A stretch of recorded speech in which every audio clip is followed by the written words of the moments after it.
They had been gone from home for 3 days now. Claudia insisted on a fresh change of underwear every day. That was the way she had been brought up. She insisted for Jamie, too. No question about it, their laundry was becoming a problem. They had to get to a laundromat. That night, they removed all their dirty clothes from their instrument cases and stuffed those that would fit into various pockets.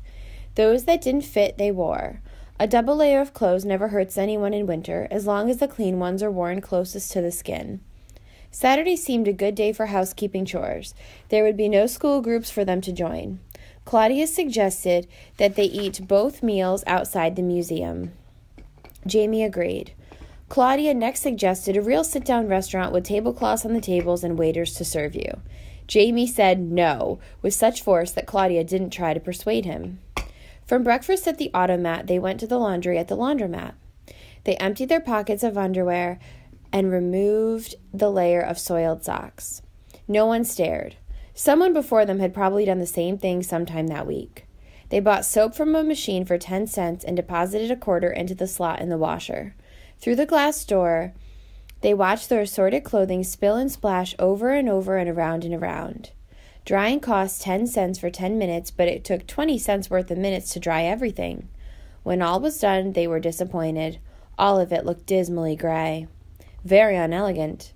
Claudia had thought that their white underwear should not have been washed with the red and navy blue socks, but she would not have considered asking for more money for anything as unglamorous as dirty socks. Oh, well, she moaned. At least they smell clean. Jamie said, "Let's go to the TV department of Bloomingdale's and watch TV." "Not today. We're going to work on the mystery of the statue all morning tomorrow, because tomorrow the museum doesn't open until 1 o'clock.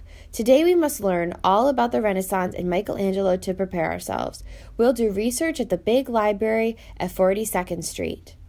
How about the TV department of Macy's instead?" "To the library, Sir James." "Gimbel's?" "Library." They packed their gray-looking laundry into their pockets and walked to the door of the laundromat. At the door, Claudia turned to Jamie and asked, "Can we—" Jamie didn't let her finish. "No, dear Lady Claudia, we have not the funds for taxis, buses, or subways. Shall we walk?" He extended his arm. Claudia placed her gloved fingertips on top of Jamie's mittened ones. Thus they began their long walk to the library. Once there, they asked the lady at the information booth where they could find books on Michelangelo. She directed them first to the children's room, but when the librarian there found out what they wanted to know, she advised them to go to the Donnell Branch Library on 53rd Street. Jamie hoped this would discourage Claudia, but it didn't. She didn't even seem to mind backtracking up Fifth Avenue. Her determination convinced Jamie that Saturday should be spent just this way. Once at the library, they examined the directory which told what was available where and when the library was open. In the downstairs art room, the librarian helped them find the books which Claudia selected from the card catalog. She even brought them some others. Claudia liked that part. She always enjoyed being waited on. Claudia began her studies, never doubting that she could become an authority that morning. She had neither pencil nor paper to make notes, and she knew she wouldn't have a lot of time to read, so she decided that she would simply remember everything, absolutely everything she read. Her net profit, therefore, would be as great as that of someone who read a great deal but remembered very little. Claudia showed the executive ability of a corporation president. She assigned to Jamie the task of looking through the books of photographs of Michelangelo's work to find pictures of Angel. She would do the reading. She glanced through several thick books with thin pages and tiny print. After reading 12 pages, she looked to the end to see how many more pages there were to go. More than 200. The book also had footnotes. She read a few more pages, then busied herself with studying some of Jamie's picture books. "You're supposed to do the reading." "I'm just using these pictures for relief," Claudia whispered. "I have to rest my eyes sometime." "Well, I don't see any pictures that look like that statue," Jamie sighed. "Keep looking. I'll do some more reading." A few minutes later, Jamie interrupted her. "Here he is," she said. "That doesn't look anything like the statue. That's not even a girl," Claudia said. I fell. "Of course not. That's Michelangelo himself," Claudia replied. "I knew that. 2 minutes ago you didn't. You thought I was showing you a picture of the statue." "Oh, I meant, well, There's his broken nose, she pointed to the nose in the picture. He got in a fight and had his nose broken when he was a teenager. Was he a juvenile delinquent? Maybe they do have his fingerprints on file. No, silly, Claudia said. He was a hot-tempered genius. Did you know he was famous even when he was alive? Is that so? I thought that artists don't become famous until after they're dead, like mummies. They studied a while longer before Jamie's next interruption. You know, a lot of his works were lost. They say lost in parentheses under the picture. How can that be? A statue isn't something like an umbrella that you leave in a taxi and lose. That is, those people who actually ride taxis, something you wouldn't know about. Well, they weren't lost in taxis, they were lost track of. What kind of sentence is that, lost track of? Oh, baloney. There are whole long books about the lost works of Michelangelo. Picture works and sculptor works that people lost track of. Claudia softened. Is that little angel one of them? What's the difference between an angel and a cupid? Jamie inquired. Why? Claudia asked. Because there's a lost cupid for sure. Angels wear clothes and wings and are Christian. Cupids wear bows and arrows. They are naked and pagan. What's pagan? Jamie asked. Boy or girl? How would I know? Claudia answered. You said they are naked. Well, pagan has nothing to do with that. It means worshiping idols instead of God. Oh, Jamie nodded. The statue in the museum is an angel. It's dressed in its all together. I don't know yet if an angel was lost. Then he glanced over at his sister and muttered, track of. Claudia had begun her research confident that a morning study would make her completely an expert. But Michelangelo had humbled her, and humility was not an emotion with which she felt comfortable. She was just irritable. Jamie ended his research where Claudia had begun, very confident and happy. He felt that his morning had been well spent. He had seen a lot of pictures, and he had learned about pagan. He leaned back and yawned. He was becoming bored with pictures of David and Moses and the Sistine ceiling. He wanted to find clues. Already he knew enough to tell if Michelangelo had sculpted the little angel.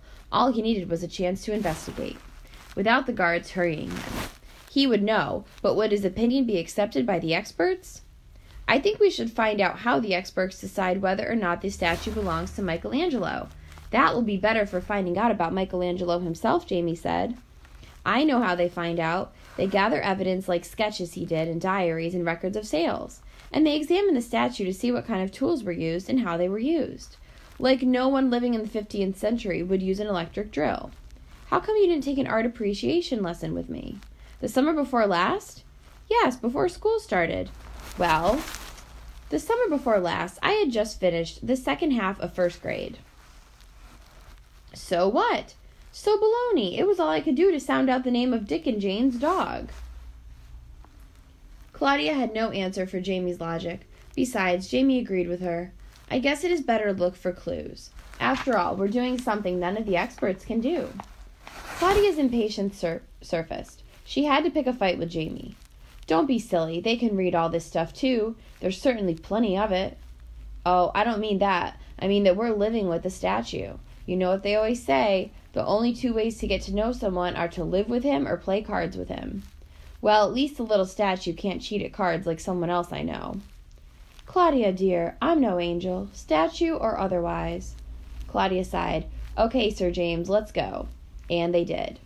As they were walking up the steps, Jamie spied a Hershey's almond bar still in its wrapper lying in the corner of the landing. He picked it up and tore open one corner.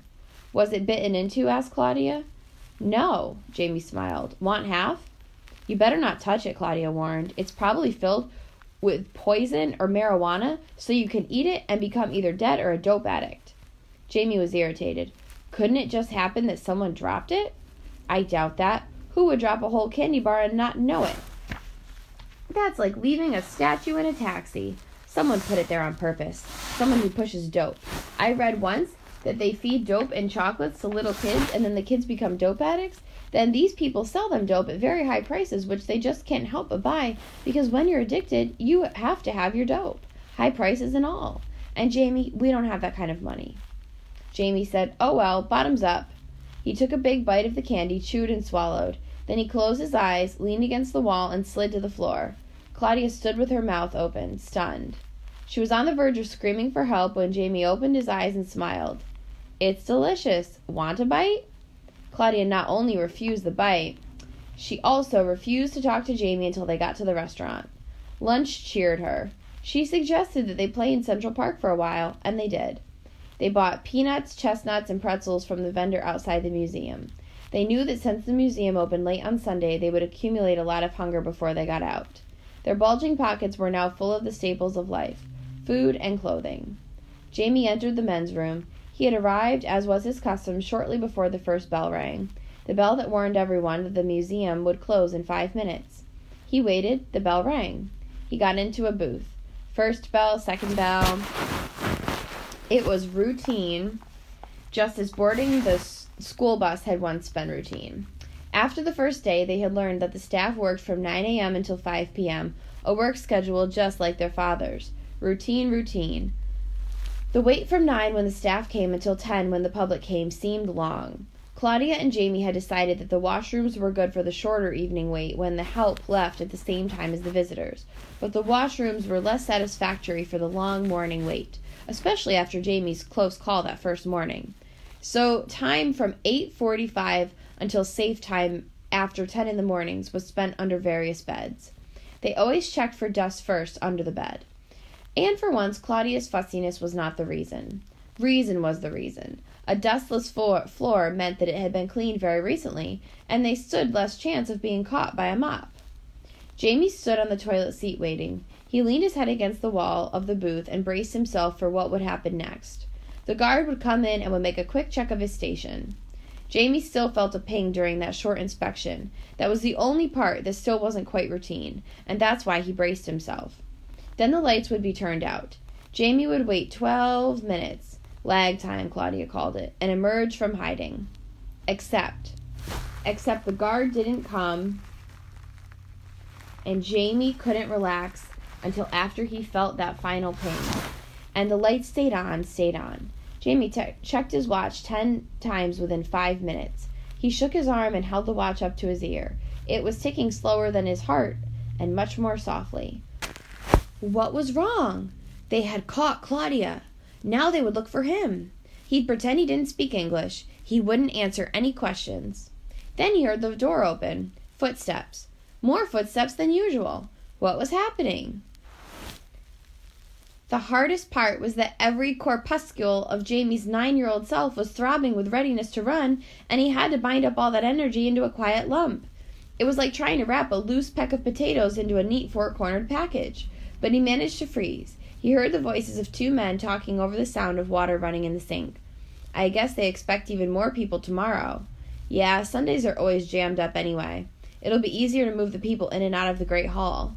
Yeah, 2 feet of marble. What do you figure it weighs?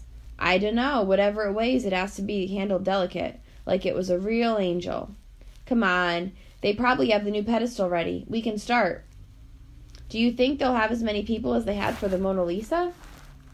Nah, the Mona Lisa was here for a short time only. Besides, it was the real McCoy. I think this one's... The men left, turning off the lights as they did so. Jamie heard the door close before he melted. Legs first. He sat down on the seat as he allowed the familiar darkness as well as new realization to fill him.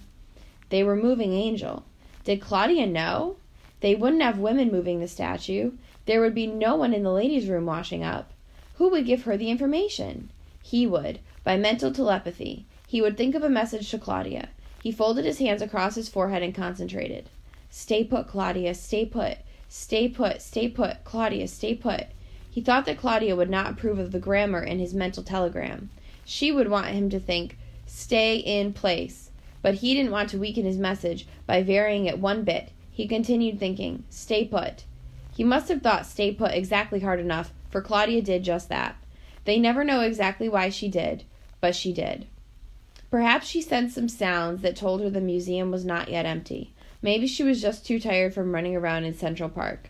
Maybe they were not meant to get caught. Maybe they were meant to make the discovery they made. They waited for miles and miles of time before they came out of hiding. At last, they met in their bedroom. Claudia was sorting the laundry when Jamie got there, in the dark mostly by feel. Although there was no real difference between boys' stretch socks and girls', neither ever considered wearing the others. Children who have always had separate bedrooms don't. Claudia turned when she heard Jamie come up and said, "They moved the statue."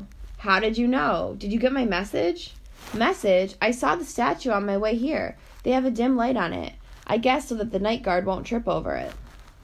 Jamie replied, "We're lucky we didn't get caught." Claudia never thought very hard about the plus luck she had. She concentrated on the minus luck. "But they held us up terribly. I planned on our taking baths tonight. I really can't stand one more night without a bath." "I don't mind," Jamie said. "Come along, Sir James, to our bath. Bring your most elegant pajamas. The ones embroidered in gold with silver tassels will do."